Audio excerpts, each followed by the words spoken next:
Friends, we are pleased to welcome you to the Union YouTube channel, which, as a reminder, you need to subscribe to. This is the program, Argument. Please also subscribe to our YouTube channel. Our guest today is Igor Vladimirovich Lipsitz. Please subscribe to his channel as well. You'll find the link in the description. Igor Vladimirovich, hello. Good afternoon. Igor Vladimirovich, let's start with this. Autumn is here.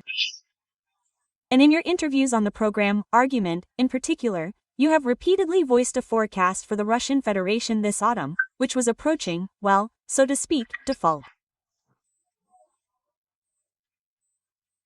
Can we say that this began as a result of, well, recent events and statements from Russian officials? Well, it's quite a long way off. There's still a road to default, but Russia, in general, has indeed embarked on it. 5 years ago, I would have said that Russia would never experience this again. It was a fairly balanced system. There were large gold and foreign exchange reserves, which, as you understand, have now all been confiscated or, at least, frozen. So, of course, the situation is different. And now the hole in the budget, this deficit, is so large that, well, we have to find money. To what extent this money will be used, to what extent the budget will be balanced, no one can say. Right now, Russian economists are eagerly awaiting the draft budget. It should be released literally in a few days and sent to the State Duma. We are eagerly awaiting how the Ministry of Finance will try to balance the budget when it is impossible. But even here, conflict is already starting, because it means there is a huge deficit. Well, huge is a complicated word, but look, at the last meeting where the economic bloc's leadership met with Putin, Prime Minister Mishustin cited a figure, the first time such a figure has been mentioned, that the budget deficit has reached 3.5% of Russia's GDP. This means it has reached approximately 7 trillion. Let me remind you that at the beginning of the year, it was approved at 1.2%, right? So you think the actual deficit has grown by almost 6 times compared to the planned figure for 1 year? Yes. So, Putin says, let's borrow. The finance minister gets scared and says, no, we have to live by our own means. So, even within this top-tier system of power in Russia, there's instability and disarray, because, well, borrowing on a large scale is very difficult.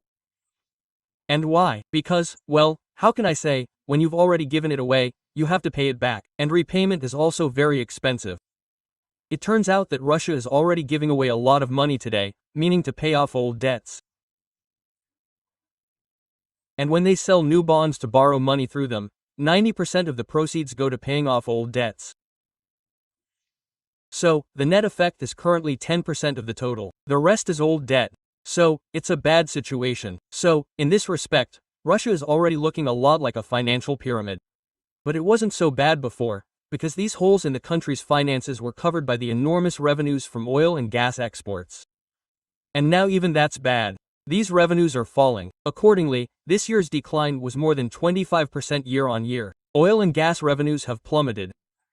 They're not what they used to be, and they'll never be that way again. So there's nothing to plug the holes on the borrowing front. And this, of course, is such a disaster that it's unclear how to deal with it. If you borrow too much, you'll really force the country into default. And if you don't borrow, well, there's no money. There's simply no money. So now they're frantically looking for any way to cut corners.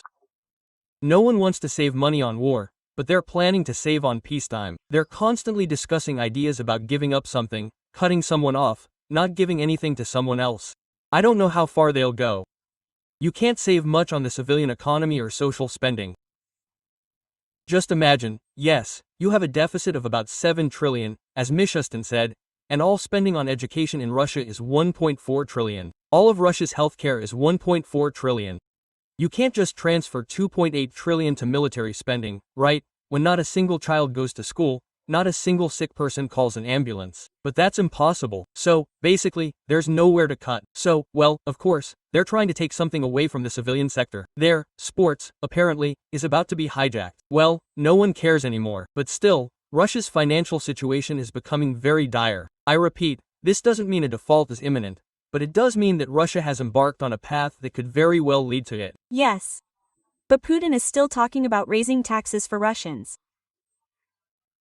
Oh, and there was also information that the authorities will be able to get 1 trillion rubles this way. Will the government take such a step? What taxes are we talking about? Look again, Tale, this is very interesting. Putin doesn't want to talk about raising taxes. On the contrary, he says, we will not raise taxes. He spoke in Vladivostok and said, no, we will not raise taxes. The government is talking about raising taxes. Because they are supposedly professionals, they are responsible for real life. And Putin is a propagandist. He needs to pull the wool over the eyes of the population. He tells beautiful tales that he will not raise taxes, but there is no way not to raise taxes. So, apparently, they will do it. But what can they do? They have already raised the profit tax. This year the tax is already 25%, compared to 20% last year. They introduced a progressive income tax this year. Previously, there was a flat rate. So, it seems like a lot has already been done here. There's no more to be done. And the main thing, you see, is the picture? Well, it's not producing results. But they raised the profit tax, and the country's profits have plummeted. So a higher rate on a smaller amount of money actually means less money has come in. But the economy isn't in a good position, to put it mildly. So, the only thing left for them to do is raise the value-added tax, VAT. Yeah. I predicted this back in January of 24, that they'd have to raise VAT. Back then, everyone was saying it was a flawed concept, that no one would touch VAT because VAT immediately causes inflation. But now there's no time for inflation. And it looks like the situation is so dire that the fight against inflation will be abandoned altogether. And the main task will be to somehow get money for the budget, somehow support the declining economy, prevent a catastrophe, prevent a crisis, prevent a collapse. And as for inflation, well, let people figure it out somehow. I think that's the picture. So now they're apparently preparing to raise VAT. It's an important tax, but it will, of course, immediately cause a rise in prices for both retail and cars. Yeah. But will this help stem the growing budget deficit? It's hard to say. You see, the thing is, you can try to manage revenues, but the Ministry of Finance can't really manage expenditures because it's a war. And war is a situation the Ministry of Finance can't do anything about. They can, of course, create pretty graphs. Well, if you take, say, the fall of, well, I don't know, 23, yes, in the fall of 23, the next 3-year budget was approved. In Russia, the budget is approved for 3 years. The next year is the working year, and then 2 more tentative ones. If you look, it was written there that, well, 24, war spending is growing, which means 25 will stabilize, and then military spending will begin to decline. It's clear that these were all calculations by the Ministry of Finance, and they're not supported by any evidence. The war is unfolding according to its own laws, its own logic. Putin doesn't want to stop it, and so it turns out the Ministry of Finance can't manage spending. And so, well, it's in a situation where it's, well, plugging holes, but it needs money from somewhere, and there's nowhere to get it. So, it turns out the sanctions are working. There are many factors at play. Look. First, the sanctions are working, right? Second, the global oil market itself is changing to Russia's detriment. And third, the economy itself is being destroyed during the war. We can't forget that either. The economy itself is being destroyed. Yes. But it's also being destroyed by Ukrainian drones that fly as far as refineries, not to mention those in Bashkortostan. And to what extent does this affect, for example, gasoline prices, which are currently affecting them? And that means inflation in the country as a whole. Well, that's a whole other topic. For a long time, Russians basically criticized my speeches, saying, no, everything's fine here, gas prices are rising, you're exaggerating, you're making things worse, you're making things up, fantasizing. Now they've stopped writing. Only from Moscow do they write to me. Oh, come on, everything's fine in Moscow, there's gas at all the gas stations. Well, it just hasn't reached Moscow yet. It's already creeping up in the Moscow region, which means it'll come to Moscow. So Muscovites are simply trying at the last minute to hide their heads, sand, and say that everything is fine here. But across the country, it's already really bad. Queues are already forming. People are already filling up in canisters. Refueling coupons are already appearing in some places. Only for emergency vehicles, for the bosses. For the rest, sorry, no longer. People are already queuing for gas. It's going to get worse. And basically, the government has been forced to stop even fighting rising prices. For years, they've been actively fighting to keep gasoline prices down, simply because when the cost of motor fuel goes up, everything in the country instantly becomes more expensive. Yeah, well, what can you do? But they tried to fight it, and now, basically, it's not working. And, basically, they've kind of given up. And now they've basically given oil companies permission to raise gasoline prices as they please. That is, of course, it's not written down that way, but there used to be a strict condition that gasoline prices should increase less than the overall rate of inflation in the country. That is, if the price is 9 in a year, then the price of gasoline shouldn't increase more than 9% in a year. And now they're talking about domestic conditions, and so on. Basically, whatever happens, happens. And that means the price will go up. Gasoline, because the shortage is growing. Repairing refineries is difficult. And, first of all, it's money, and yes, the Russian oil industry is short on money. Many of its companies are already suffering significant losses in profits, and some have become unprofitable in the oil industry, I remind you. That's it. And secondly, it's simply very difficult to obtain equipment. That's also true. You know, a unit isn't made of two sticks. Many of the units are imported, which means they're impossible to buy now because of sanctions. You can try to buy Chinese ones, but the Chinese don't sell individual components, they sell entire systems. Yeah. And there's no sign of any sympathy for Russia. It's just, well, not at all. It's downright strange. Very strange. After all, China seems to support Russia so much. Well, you know, as they say in Rus, yes, when it seems, you need to cross yourself. I think Russians should cross themselves day and night now, because there's no real friendliness coming from China. You can fleece Russians, and they're willing to fleece you, that's all. That's why China is now very amusingly destroying the Russian economy, not helping, but destroying it, no joke, yes. When you start looking at how this is happening, you see that China is destroying Russia. Well, that's understandable. Russia is, so to speak, a donor for them. They suck the lifeblood out of it for their economy, and they have no interest in Russia's development. And so, if they sell a unit, they sell it at full price, sometimes even at a premium. So what's a poor thing to do? You'll just have to buy it from the Chinese. So, well, a situation arises where, well, some refineries will probably, well, completely fail. And, of course, supply will decrease, especially since the Ukrainians, as you know, are already hitting the pipelines that pump these petroleum products from the Siberian part of the country to Europe. So, well, in general, of course, it's a disaster, and it's difficult to fix. You can't build a new oil refinery, and most importantly, you can't protect it. Well, Russia has such a huge number of enterprises that shutting them all down with air defense systems is simply unrealistic. And we have to understand that, in general, many enterprises are quite dangerous. We usually say that nuclear power plants are just ordinary, dangerous things. That's not true. In fact, there are many civilian enterprises that store hazardous substances for industrial purposes. And this is such a danger that sometimes an attack on a civilian enterprise is tantamount to a chemical attack on the surrounding region. That's all true. But Russia can't cover it all up. I watch videos that Russians make. It's very interesting, by the way, to watch a drone fly at your own enterprise, which is located 2 blocks away.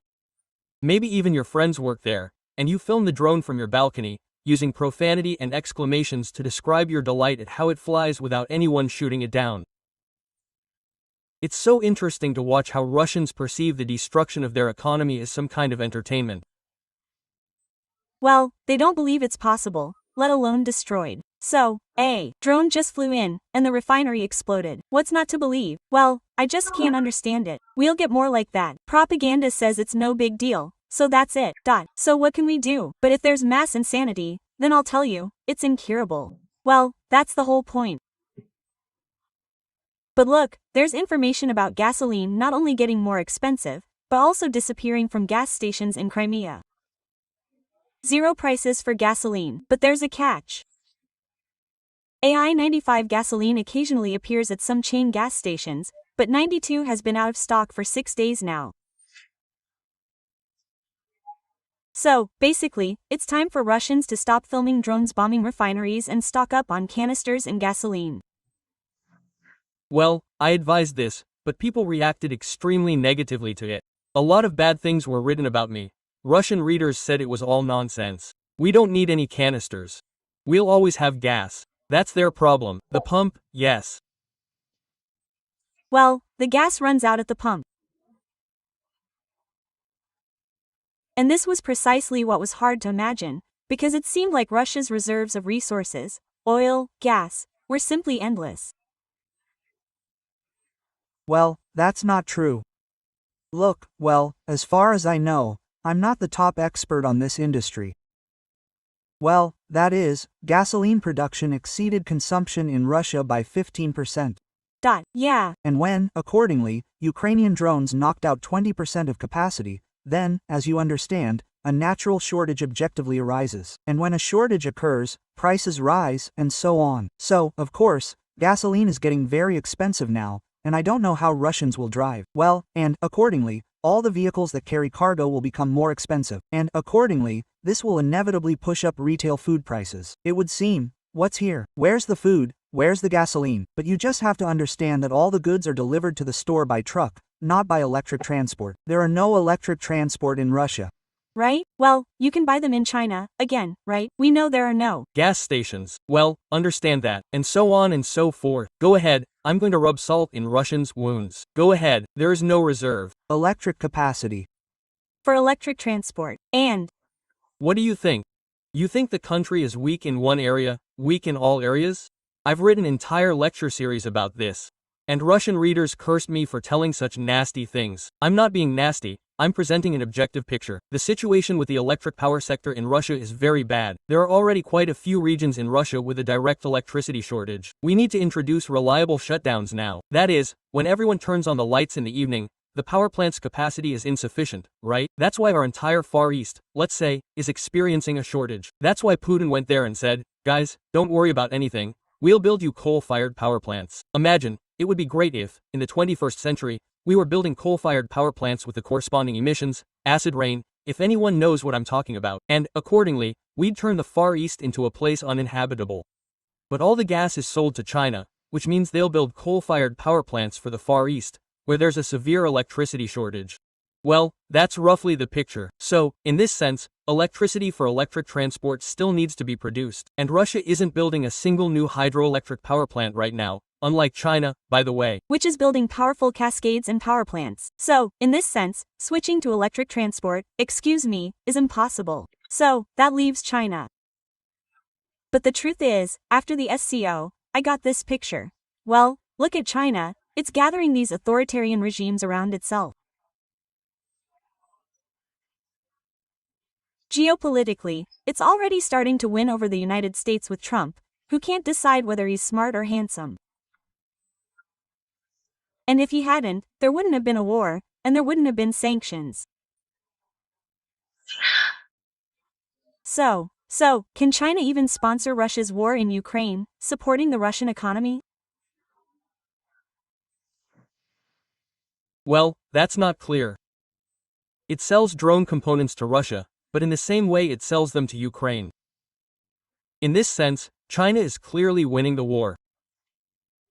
It sells components for military equipment to both sides, earning money for its businesses and budget revenue. And the longer the war goes on, the better off the Chinese economy is. Well, let's put it cynically. That's exactly how China is quite cynically enjoying the war. It gives it the opportunity to turn Russia into its vassal state and make a good profit supplying components for military equipment to Russia and Ukraine. It's all a clear story, right? Right. So, is he really trying to help Russia? No, look. Let's start with something simple. We started with money. Let's go back to money again. Well, it would seem that if this is a friendly country, then it would be possible to lend Russia some money, give it some kind of government loan. Yes, if you remember, we used to know such things in global practice, but China doesn't provide any intergovernmental loans. Then the Russian Ministry of Finance came to China and said, hey, guys, can we sell Russian government bonds on your market? That is, borrow money from Chinese banks, Chinese companies, and Chinese citizens to supplement the Russian budget. The Chinese said, we won't give you any slack. They didn't allow it. So, now Russia is making another attempt, trying, say, the Chinese, to allow the sale of bonds of large Russian companies. Perhaps this will work, because then the Chinese will be able to simply seize these Russian companies for non-payment of debts. So, now they want to issue Rosatom bonds. Why shouldn't China then present Rosatom's obligations for repayment, and Rosatom won't be able to repay, and a significant portion of Rosatom will go to the Chinese? It's quite possible that China has this practice. By the way, China actively lends to everyone around the world, and when someone can't repay, they generally don't sue. They simply confiscate the assets for their own benefit. This is a well-known practice. So, maybe they can get their hands on Russian companies where there is some potential. And they don't give money to the state. These peculiar friends are purely platonic. How interesting. And let's return to the ruble. It continues to lose ground against the dollar, the euro, and even the yuan. Well, although the exchange rate has stabilized over the past year, then again, yes, it was somehow It seemed like it had stabilized. Against this backdrop, Nabialina advises focusing on the market exchange rate of the ruble, rather than relying on the central bank to tweak it one way or another. Could you please elaborate on this statement? Well, in fact, the currency market in Russia has become very difficult to predict, precisely because it has ceased to be, strictly speaking, a market. This means that the exchange rate is very difficult to determine, as it's now focused on over-the-counter trading. And yet, there are situations where the central bank excludes certain banks from this over-the-counter trading. The reason for this is fairly easy to understand. And the picture is that, in general, well, there's a terrible battle going on within the state apparatus over the ruble exchange rate. That is, for the Ministry of Finance, and therefore for exporters, it's crucial that the ruble devalues as much as possible, to the tune of 110 to 10. That would be good for Russia's budget, right? But the central bank, since it's legally responsible for the stability of the ruble, doesn't want this, because if the ruble devalues, all imports become much more expensive. And then inflation accelerates. That's why the central bank is constantly opposed. This creates a situation where people lose track of what to focus on. So, the regulator says, look, there are some over-the-counter trades, including trades outside Russia. There's currently a ruble market abroad. This is also an unusual development. This, too, means there's a ruble currency market within Russia, and there's a ruble currency market outside Russia, and their exchange rates are also similar. They, of course, focus on the Russian rate, but not entirely. So, it's hard to say which exchange rate to focus on. And assuming that Byelin is the one, of course, would like people to buy more foreign currency, but then there will be other changes in the market. The current situation with economic governance in Russia is quite complex and a crisis. And that's why I've even begun to believe that we'll soon see a change in those responsible for economic policy in Russia. I mean, you and I, by the way, once discussed this, that they'll start blaming Nabialina for everything. They didn't get it all right. They've pinned her. They've pinned so many blames on Tal that they can now open a criminal case without any problems. So, she'll be the scapegoat. Nabialina is to blame for everything. Although, in fact, at the very beginning of the war, she basically pulled the Russian economy back. Well, to some extent, back then, if you remember, she was named a hero of Russia, yes, a savior, yes, of the Russian economy. A few years have passed, and now she's an enemy. And all the economic organizations in Russia that do analysis are writing about all the woes of the Russian economy on behalf of the central bank. Yes, not because of the war. Not because of the war. No, no one talks about war. War is like the elephant in the room. The fact that it destroyed all the furniture is even worse, but it just happened to collapse in our room, for no apparent reason. And yes, it's all Byelina's fault. That's why it's written everywhere that it ruined everything.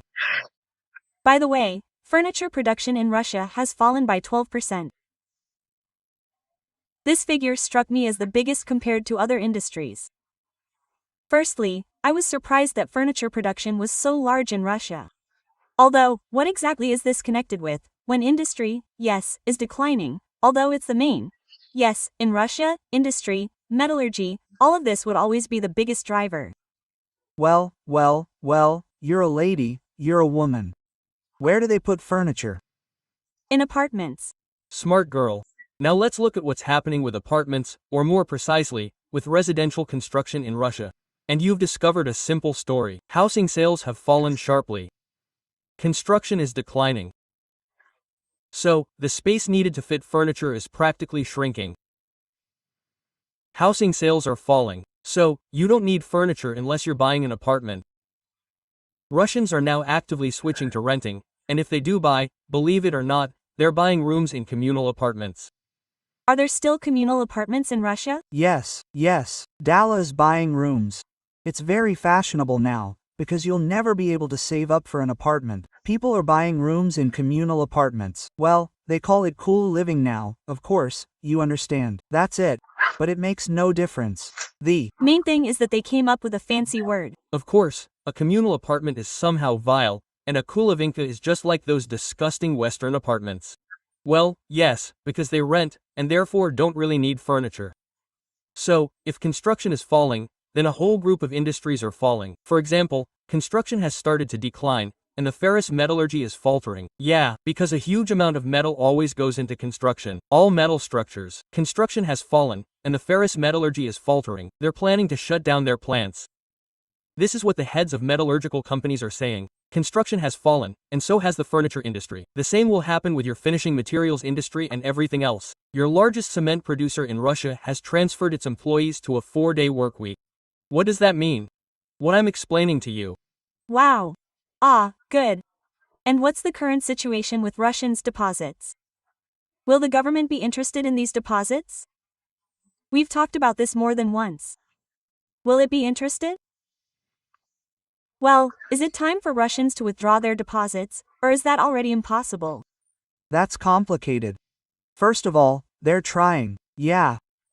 So, in just the last 3 months, 3 Russians have withdrawn nearly 1 trillion rubles in cash. Wow. Yes, but the banks are preventing this. And Russian banks have now created a yellow life for the population. Any attempt to withdraw a more or less large sum of money results in your accounts and cards being blocked. And I'll explain why. So, Russian laws changed on September 1st, right?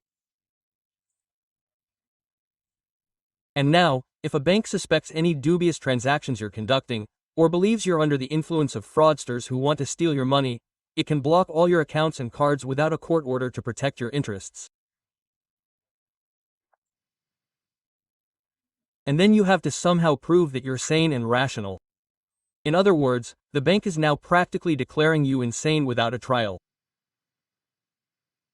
And it's unclear how they're supposed to fight back. When people tell me things like that, you're making it up, there's no such thing. Forgive me, but the scale of this is so great that at the last press conference, Nabiullina stated that they're aware of this issue and will consider how to deal with it. In other words, the scale of this freeze is informal. It's so vast that the central bank is forced to somehow figure out how to create a procedure for appealing and freezing funds. So, as soon as you try to withdraw your money, they tell you, oh, you're clearly under the influence of fraudsters, and we're freezing your funds. And there are already stories of people unfreezing them for up to a year. So, imagine this, just imagine, all your accounts and card accounts where your salary is deposited have been frozen. So, if your utilities are linked to your account, they're paid, but you can't withdraw money from your salary card account. Your card has been blocked under the pretext that you're under the influence of fraudsters, and we must protect your money by not giving it back to you under any circumstances. This is the new reality of Russian life, so deposits are difficult, but Russians are frantically trying to withdraw little by little. They say they withdrew about 1 trillion in 3 months.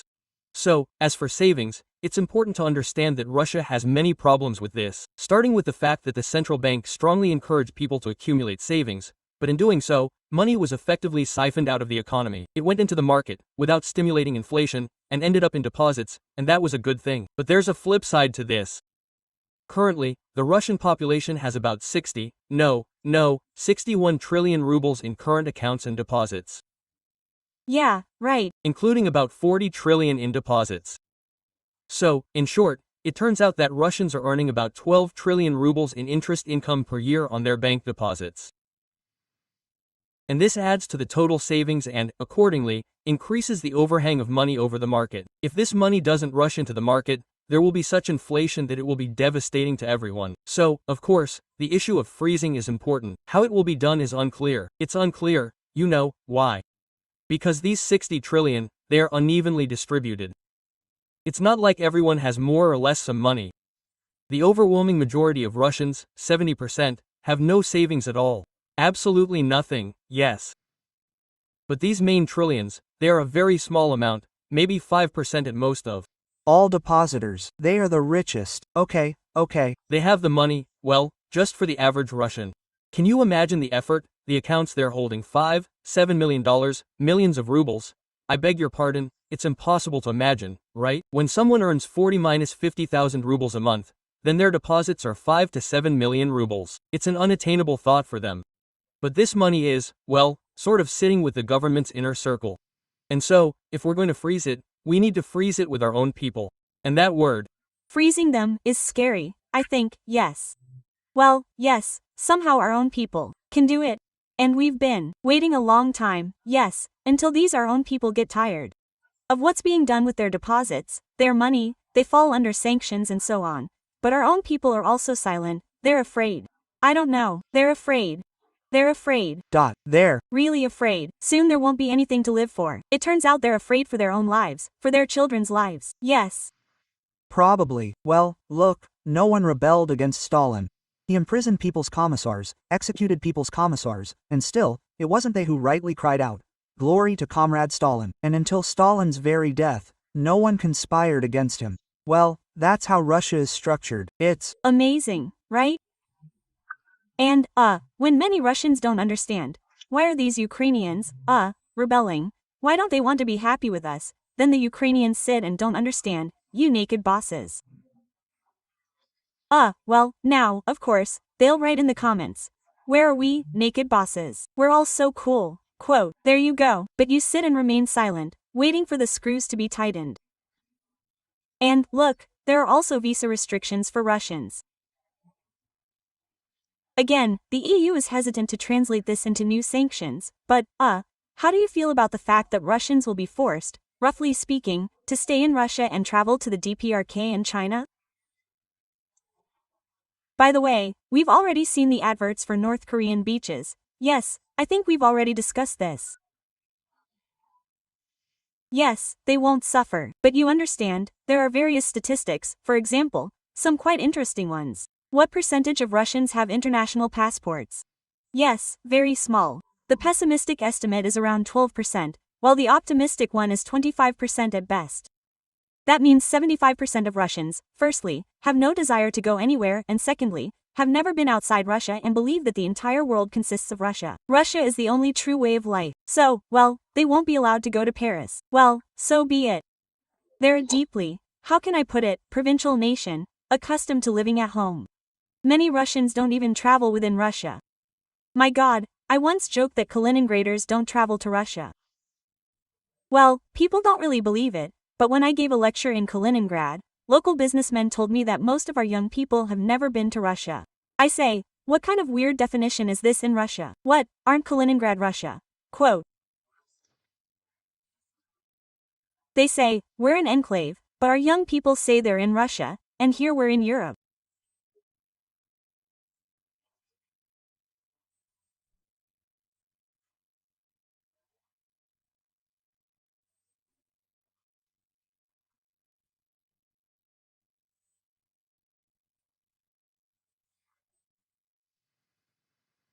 For us, going to Poland to a water park is a nice, familiar, and standard thing.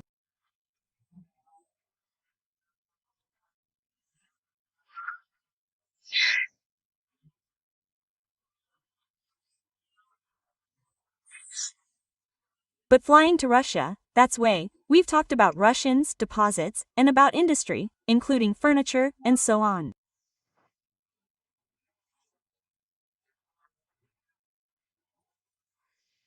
But how much does the military-industrial complex understand what's happening in the Russian economy right now? They couldn't possibly launch 800 drones at Ukraine overnight. Of course. Look, I always say that during wartime, command-based authoritarian economies work better than democratic ones. We can recall Europe now, yes, which doesn't raise money for the defense industry. Yes, but here they gave orders, went ahead, and did it. What will happen after the war? That's a different matter, right? Civilian democratic economies fare better after a war, but military, authoritarian, command-based economies, they fall into a major crisis after a war. But that will happen later. Now, during wartime, command economies work faster and more effectively than the democratic market economies of Europe. We can see this objectively from the scale of military production. You'll have to agree with this. But even the military industry is starting to slow down in Russia, and it can no longer compensate for the decline in civilian industries. This is understandable, but, as they say, they're already working around the clock. Yes, 24 hours a day will never be more than 24 hours. Yes, this means people have been brought into the Russian military industry. By my estimates, over 1 million people transferred from the civilian economy during the war. And you can't add more people. Building a new enterprise is also quite difficult because you need to buy equipment. Buying equipment for an entire military plant is a difficult matter. They are now trying to somehow expand production capacity at existing enterprises, but that's also not easy. So, in this sense, even the military industry has reached its limit. But at this limit, it produces a lot of weapons. And the main problem is that it is now impossible to move beyond this limit. Yes, Russian economists are already honestly admitting that even if the war ends today, Russia will still be working for the military industry for another 5 years. What will remain of the civilian sector by then and what the standard of living will be in the country, no one wants to discuss. But the fact remains that they've ramped up the military industry. Now it'll be almost impossible to slow it down or stop it. What will you do with those million people who've been transferred to military factories in a civilian economy? Where will you send their work? There will be no demand for their labor. That's why the situation is like this. Russia has dug itself into a hole, digging it deeper, while the world is still just above the surface. And it's extremely difficult, if not impossible, for Russia to return to that place. So that's the picture. So, even if Russia ends the war with Ukraine, it has no intention of ending it. It will seek out new wars. Perhaps not necessarily wars, it will simply be working for its own warehouses. Dmitry Anatolievich Medvedev said this very clearly and absolutely truthfully. You know that guy who said that we used up Soviet arsenals during the war, and now we must restore them. That's exactly the concept. They will stockpile weapons for future wars. So, to assume that after the war with Ukraine ends, Russia will once again become a peaceful power, focused on the well-being of its people, is unthinkable. Well, for that to happen, the entire world would have to consider what to do against the backdrop of Russia's endless armament, against the backdrop of China's reign, right? And we can't deny that. We see that China is becoming increasingly geopolitically larger, broader, and more influential. Do you agree with that? So, that's my final thought. Well, yes, I personally find it annoying. No. One is ready to discuss it. Okay. No. Well, how can I put it? There are no politicians in the world who are ready to seriously discuss the question of what to do with Russia and how to fight China. There are some ad hoc decisions, some minor steps, but no one knows what to do with Russia, how to deal with it, how to destroy Russia, how to support centralized power in Russia, how to work, what to do with China. There are none. Well, how can I put it? We've found ourselves in a world where there are no politicians with a vision of the future, creating a strategy for the country, for the entire Western world. There aren't any. They simply state that they're losing everything is crumbling, that the concept of the West no longer exists, the concept of Atlantic solidarity no longer exists, none of that exists. In this sense, it turns out that there's a consolidated force in Russia, a consolidated force in China, and then there's this disunited state called the West, Europe, the UK separately, the US separately, and they still can't develop a common strategy for their existence in this world. Yes, there's Ukraine, which, it turns out, is fighting alone against this crazy bear that destroys everything in its path. There's the Ukrainian armed forces, which destroys better than sanctions, the bloodstream, yes, wars, the MPZ, and so on. Igor Vladimirovich, thank you so much for this conversation. Time flies. Sometimes I look at my watch. Oh, it's time to finish. It's time to finish, friends. Let me remind you that you need to subscribe to Igor Vladimirovich's channel. You'll find a link to it in the description, as well